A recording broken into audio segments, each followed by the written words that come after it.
प्यारे बच्चों, आप लोग कैसे हैं? ठीक है। आज हम आपको इस वीडियो में ये बताएंगे कि हम और आप हाई स्कूल में मैथमेटिक्स को कैसे सीखते हैं। कभी कभी ये अक्सर देखा जाता है प्यारे बच्चों कि लड़कों को जो 10th क्लास में सबसे ज़्यादा जो दिक्कतें आती हैं वो आती हैं मेंसुरेशन चैप्टर में, कोऑर्डिनेट ज्योमेट्री में और ट्रिग्नोमेट्री में आती है, सबसे ज़्यादा आती है। तो प्यारे बच्चों, हम आप लोगों से ये कहना चाहते हैं कि जो भी बच्चे कोऑर्डिनेट ज्योमेट्री में जिसको प्रॉब्लम आ रही है, सबसे पहले वो सारे फार्मूलों को लर्न कर डालें। जैसे आपका फार्मूला दिया रहता है कि the distance between two points, तो अगर कोई पॉइंट्स ए है x1 y1 और कोई पॉइंट बी है x2 y2, जब आपको उसकी डिस्टेंस पूछता है तो आप बोलते हैं distance A B equal to root में x2 माइनस x1 का whole square plus y2 minus y1 का होल स्क्वायर। और उसी तरीके से आप कर लेते हैं। अगर इस क्वेश्चन को अगर आपको सॉल्व करना है तो सबसे पहले आपको मैथ के सबसे ज्यादा फार्मूला को लर्न करना पड़ेगा और कैलकुलेशन को लर्न करना पड़ेगा।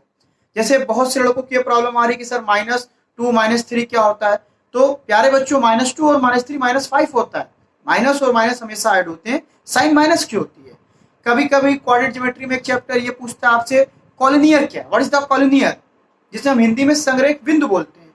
तो कॉलिनियर पॉइंट उसे बोलते हैं 3 point are said to be collinear if the sum of 2 point is equal to the third point. अगर कोई 3 पॉइंट्स है कॉलिनियर के ए बी, बी सी और ए सी, तो कोलिनियर जो आपका होता है 3 point are said to be collinear if the sum of 2 point is equal to the third point. जैसे एक ही लाइन, एक स्ट्रेट लाइन पे 3 पॉइंट क्या हो, लाइन हो उस पे। जैसे कोई पॉइंट, कोई लाइन हो, उस पे ए हो, बी हो और सी हो, तो पहले हम डिस्टेंस निकालेंगे ए बी की, फिर बी सी की और फिर ए सी की, फिर दोनों पॉइंट को हम ऐड कर लेंगे जो तीसरे पॉइंट के इक्वल होगा।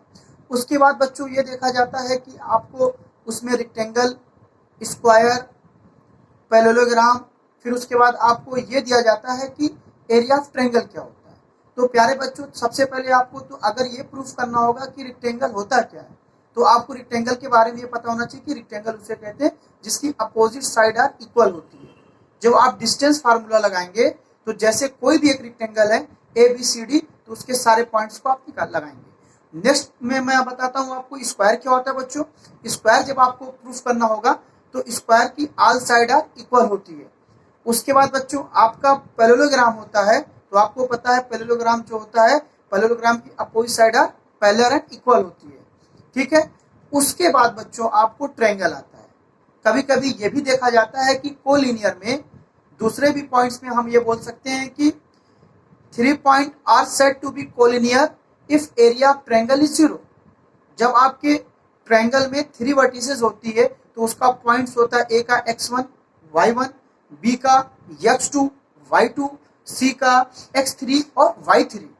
जब आप एरिया ऑफ ट्रायंगल को लर्न कर लेंगे अच्छे तरीके से तो आपको ये क्वेश्चंस कोलिनियर का कभी प्रॉब्लम नहीं होगी। नहीं तो इसके पहले हमने आपको बताया है कि 3 पॉइंट्स की डिस्टेंस को निकाल के आप 2 पॉइंट्स को ऐड कर लोगे और तो LHS इक्वल टू RHS हो जाएगा। तो हम टॉक ये कर रहे थे मेरे बच्चों कि एरिया ऑफ ट्रायंगल होता क्या है, तो आप लोग आज ही से लर्न करना स्टार्ट कर दिए क्योंकि एग्जाम आपके करीब है।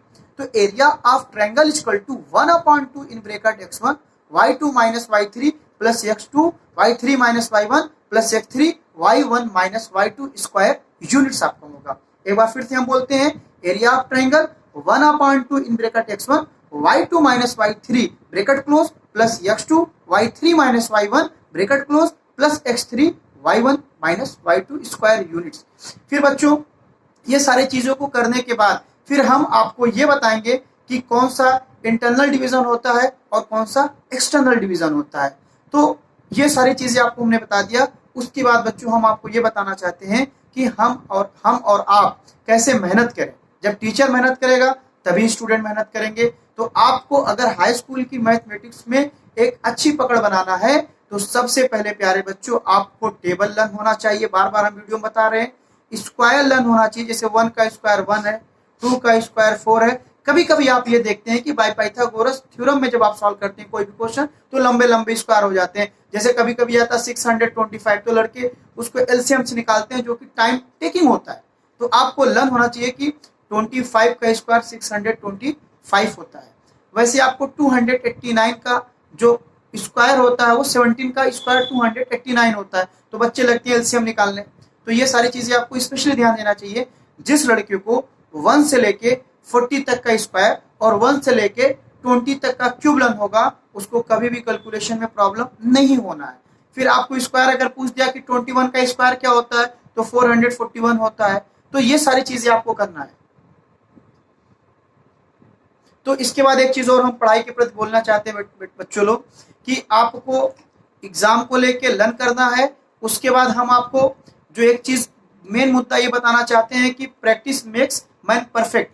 आप प्रैक्टिस करिए अपने घर पे बैठ के और ज्यादा से ज्यादा क्वेश्चंस को सॉल्व करिए। और आज ही से आप ये प्लानिंग कर लिए कि जैसे आपको हिंदी पढ़ना है, हिंदी में आपके जीवन परिचय होते हैं और उसके बाद आपके पद होते हैं, गद्यांश होते हैं, लेटर होते हैं, वो सारी चीजें भी आपको देखना पड़ेगा। ये मत सोचिए बच्चों कि सिर्फ मैथ ही से आपका पूरा पास हो जाएंगे। आपको सारे सब्जेक्ट को स्पेशल ध्यान देना है। और मैं बात एक बार ये बोलना चाहता हूँ सारे बच्चों को कि अपने माता पिता का सम्मान करें, गुरु का सम्मान करें और अपने देश के बारे में सोचें। जब आप पढ़ेंगे तो तभी आगे बढ़ेंगे। मैं आपको एक शायरी के हिसाब से आपको बोलना चाहता हूँ, हजारों ख्वाहिशें ऐसी की हर ख्वाहिशों पे दम निकले, बहुत निकले मेरे अरमा फिर भी कम निकले। तो प्यारे बच्चों, आपको ख्वाहिशें इतनी करनी चाहिए कि जिंदगी में उसको पाने के लिए आपको कुछ भी करना पड़े।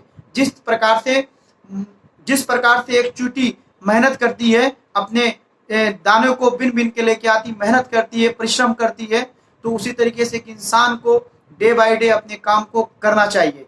मैं एक चीज और प्यारे बच्चों आपको बताना चाहता हूं कि आप मेहनत करिए, फल की इच्छा मत करिए। Learn to labour and wait. जब आप learn to labour and wait करेंगे तभी जाके आपकी कामयाबी आपको कदम चूमेगी। और मेरे बच्चों, हम आपको एक चीज बार बार बोल रहे हैं कि जो बच्चों को टेबल नहीं लर्न है वो बच्चे अपना टेबल लर्न कर लें, और जिन बच्चों को फार्मूला नहीं लर्न है वो बच्चे अपना फार्मूला लर्न करें। इसी के साथ मैं अपने वीडियो को विराम देता हूँ। जय हिंद।